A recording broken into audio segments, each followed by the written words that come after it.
Hi everyone, and welcome back to my history homework. Today I'm going to be talking about the Trangle Shirtwaist factory fire. We learned about the Industrial Revolution in class, and this is specifically the American Industrial Revolution, which we didn't talk much about. But from all my research, this was a very important event in the American Industrial Revolution. So I thought that it would be fine to talk about it, and I wanted to talk about it because when you read about it, it doesn't even seem like it really happened. It's so absurd, everything that went wrong. Anywho, hopefully I remember to put pictures here when I'm editing. Otherwise, I sat on this side for no reason. So the Trangle Shirtwaist factory fire actually occurred on March 25th of 1911. The factory was owned by Max Blanc and Isaac Harris. The factory was actually located in a separate building that wasn't the actual factory building, but they had the top 3 floors of this, sky-rise building. The building was also located in Manhattan, if that gives you an idea. It was in New York. People have described this factory as a true sweatshop. Like, it was a legitimate sweatshop. When you think of a sweatshop, this is the sweatshop. I would say 90% of the workers were young immigrant women, like teenager young immigrant women, who didn't speak English, which is just great. And then just imagine an entire floor of a sky-rise building completely filled with sewing machines. That's what this place looked like. It was jam-packed tight with sewing machines, and the girls could barely get through the pathways to take care of their machine. Now, let's talk about the actual, way to get into the building. There were 4 elevators, but coincidentally, only one worked. The other 3 were completely out of order. There were 2 stairwells. One of them was always locked because the owners were afraid of stealing. And then the other one actually opened inward. That's so stupid. Both of those stairwells reached the street. Now that we've gotten that out of the way, let's actually talk about the incident and what actually occurred. Imagine a Saturday afternoon around 4 p.m. You're about to get off of work, and you're so happy to be leaving your 12-hour shift. At this time, there were about 600 workers in the actual factory working on garments. Now, the 3 floors that they had for the factory were the 8th, 9th, and 10th floor. On the 8th floor, there is said to be this bin where they would put scrap garment pieces that they couldn't use for sewing.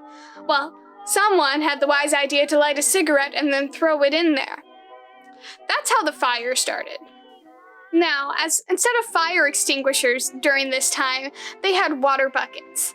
And in one of the articles that I read, it mentioned that one of the survivors had actually looked over at the water bucket while she was working and mentioned to one of her fellow co-workers, "Wow, the water buckets are empty today. You know, if anything goes wrong, we're really screwed." Or something along those lines in 1911 speak. And yeah, they were empty. So the water buckets didn't help at all. Then, one of the managers for the factory decided to use a fire hose. But do you know what? The fire hose was rotted inside, and the actual valve was rusted, so they couldn't open it up, and it didn't work.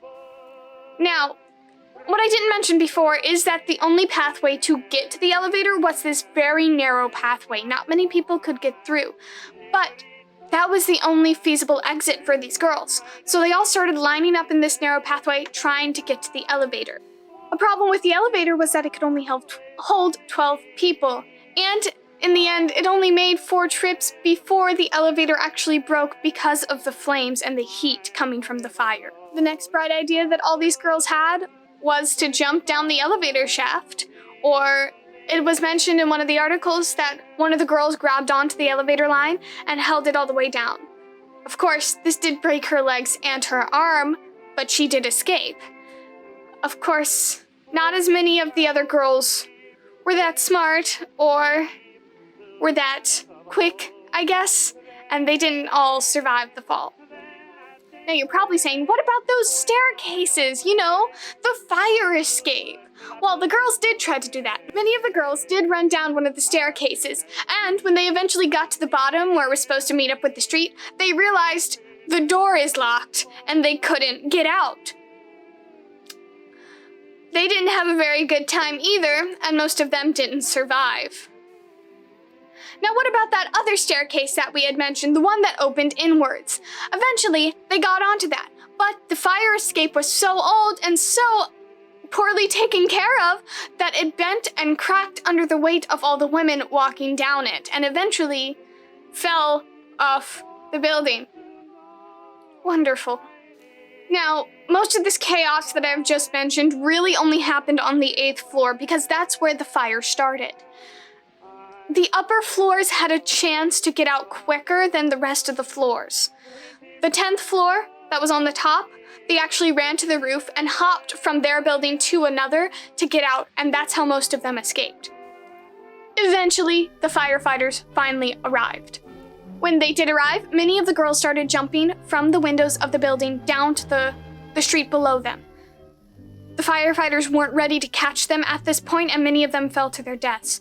But to them, that was the only choice. They would either get burned alive or jump off the building and possibly just break their legs. The sad part about this is some of the girls actually landed on the fire hoses that the firefighters were using. That made it take more time for the firefighters to get the hoses pulled away so that they could actually douse the fire. The firefighters did bring a ladder, but at the time, their ladder only reached the 7th floor, so they actually couldn't help or grab anybody above those floors. Then, eventually, they pulled out a net to catch the jumpers, and when they had pulled it tight, 3 girls jumped at once, breaking the net so that no one else could be caught. It only took 18 minutes for the entire fire to be set ablaze and to go out. In that time, 49 workers were burned to death or suffocated from the fumes. 36 were dead from jumping into the elevator shaft. 58 died to jumping to the sidewalk. And 2 more died later from the injuries that had occurred on that day. The total count was 145 lives lost. After the entire fire, the owners, Isaac Harris and Max Blanc, went to court. They paid off the judge, and the judge talked to the jury and made some rules and stipulations, which made it nearly impossible to convict these men guilty. All these men had to do was pay each victim's family $75, when they themselves had gotten $400 for each victim from their insurance. This event really did change America and the way that many companies work today. We now have proper fire codes. We now have fire extinguishers everywhere. We're not allowed to use the elevators in fires.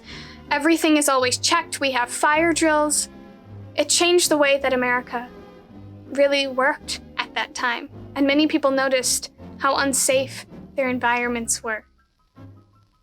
And it really helped to wake us up to what we needed to change. I hope you have a nice day and you enjoyed the video.